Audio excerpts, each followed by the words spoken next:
வணக்கம். நான் திண்டுக்கல் மாவட்ட ஆட்சித்தலைவர் சரவணன் பேசுகிறோம்.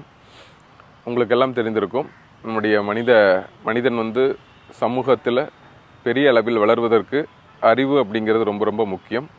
நம்ம 5 அறிவுள்ள விலங்குகளுக்கும் 6 அறிவுள்ள மனிதர்களுக்கும் உள்ள மிகப்பெரிய ஒரு வித்தியாசம் சிந்தனை செய்யக்கூடிய அறிவு. ஸோ அந்த அறிவினுடைய பிறப்பிடமாக புத்தகங்களும் நூலகங்களும் எப்போதுமே விளங்கி வருகிறது. நம்முடைய தமிழ்நாட்டில் கூட நீங்கள் பார்த்தீங்கன்னா ஆசியாவிலேயே 2வது மிகப்பெரிய நூலகமாக சென்னையில் இருக்கக்கூடிய அண்ணா நூற்றாண்டு நூலகமும் மதுரையில் இருக்கக்கூடிய கலைஞர் நூற்றாண்டு நூலகமும் அமைந்திருக்கிறது.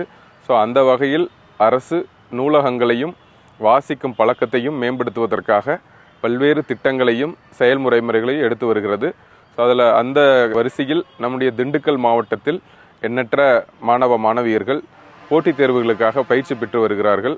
அவர்களுடைய ஆக்கத்தையும் அவர்களுடைய முயற்சியையும் மேம்படுத்தும் வகையிலும் அவர்களுக்கு உதவும் வகையிலும் நம்முடைய திண்டுக்கல் மாவட்டத்தில் நம்ம ஒரு சிறிய முயற்சியாக பழைய பாழடைந்த ஒரு கட்டிடத்தை புதிய நூலகமாக மாற்றி போட்டித் தேர்வுக்கு பயிற்சி பெறும் மாணவர்களுக்காக சாதனையாளர்கள் நூலகம் என்ற ஒரு புதிய நூலகம் வருவாய் கோட்டாட்சியர் அலுவலகத்திற்கு பக்கத்தில் மாவட்ட ஆட்சித்தலைவனுடைய அலுவலகத்திற்கு பின்புறம் அமைந்துள்ளது. இதில் பார்த்தீங்கன்னா சுமார் 200க்கும் மேற்பட்ட மாணவ மாணவியர்கள் தினந்தோறும் காலை 8 மணி முதலே பல்வேறு பகுதிகளிலிருந்து அவர்களெல்லாம் போட்டித் தேர்வுகளுக்கு தயார் செய்வதற்காக அவருடைய புத்தகங்களையும் அவர்கள் சொந்த புத்தகங்களாக இருக்கட்டும், நம்முடைய நூலகத்தில் இருக்கக்கூடிய புத்தகங்களாக இருக்கட்டும், அதை எடுத்து படித்து பயன்பெற்று வருகின்றனர். ஸோ அந்த வகையில் இந்த ஒரு பாழடைந்த கட்டிடம் இன்று பல்வேறு பகுதிகளிலிருந்து வரக்கூடிய மாணவர்கள் பயன்பெறுவதற்காக ஒரு நல்ல நூலகமாக அமையப்பெற்றுள்ளது.